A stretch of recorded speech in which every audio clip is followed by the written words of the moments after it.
సరూప త్రిభుజం. మనం గత పాఠంలో ఒక పటాన్ని ఏకరీతిగా అంటే అన్ని కొలతల్లో తగ్గించడం లేదా పెంచడం ద్వారా సరూప పటాన్ని పొందొచ్చో తెలుసుకున్నాం. ఇప్పుడు మనం ఒక త్రిభుజాన్ని తీసుకుని దానికి సరూప త్రిభుజాన్ని తయారు చేయాలనుకుందాం. అప్పుడు దానిని మనం ఏకరీతిగా తగ్గించడం లేదా పెంచడం చేయాలి. అంటే ఒక భుజాన్ని సగానికి తగ్గించాలనుకుంటే మిగిలిన భుజాలను కూడా సమానంగా తగ్గించాలి.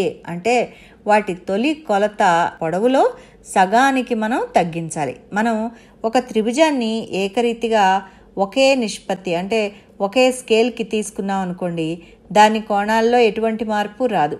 దాని భుజాల కొలతలు మాత్రమే మారుతాయి. కాబట్టి సరూప త్రిభుజాల్లో అనురూప కోణాలు సమానము మరియు అనురూప భుజాలు అనుపాతంలో ఉంటాయి. అనురూప భుజాల కొలతల నిష్పత్తులు సమానము. ఇక్కడ ఏబిసి మరియు డిఎఫ్ రెండు సరూప త్రిభుజాలు ఇచ్చారు. అంటే రెండవ త్రిభుజంలోని మరియు మొదటి త్రిభుజంలోని అనురూప భుజాల నిష్పత్తులు సమానం. కాబట్టి ED by AB is equal to EF by BC is equal to FD by CA. గుర్తుంచుకోవాల్సిన విషయం ఏంటంటే దీని అర్థం రెండు త్రిభుజాల అనురూప భుజాల పొడవులు సమానము అని కాదు, కేవలం అనురూప భుజాల నిష్పత్తులు సమానము. ఒక భుజాన్ని సగానికి తగ్గిస్తే మిగిలిన అన్ని భుజాలు కూడా సమానంగా తగ్గించాలి. అంటే వాటి మొదటి కొలతల్లో సగానికి తగ్గించాలి. ఈ నిష్పత్తులు కేకి సమానం అనుకుందాం. కాబట్టి కేను స్కేలు గుణకం అని అంటారు. కే ఈజ్ గ్రేటర్ దాన్ 1 అయితే త్రిభుజ భుజాలని పెద్దవి చేయబడ్డాయి అని అర్థం. అంటే రెండవ పటం మొదటి పటాన్ని పెద్దదిగా చేయడం వల్ల ఏర్పడిన పటం అని అర్థం.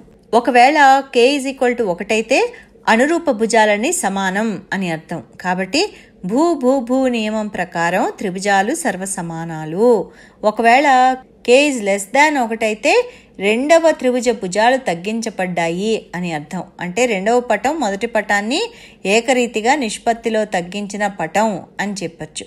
వీడియో స్క్రీన్ ద్వారా త్రిభుజ పరిమాణాన్ని పెంచడం లేదా తగ్గించడం. కాబట్టి స్కేల్ గుణకం కే ఈజ్ గ్రేటర్ దాన్ 1 అంటే మనం పరిమాణాన్ని పెంచడం. అంటే ED is greater than AB, EF is greater than BC, FD is greater than CA. కాబట్టి రెండవ పటం మొదటి పటం కన్నా పెద్దది. కానీ గుర్తుంచుకోవాల్సిన విషయం ఏంటంటే ఈ నిష్పత్తి ఈ స్కేల్ గుణకం అన్ని భుజాలకు ఏకరీతిగా ఉండాలి.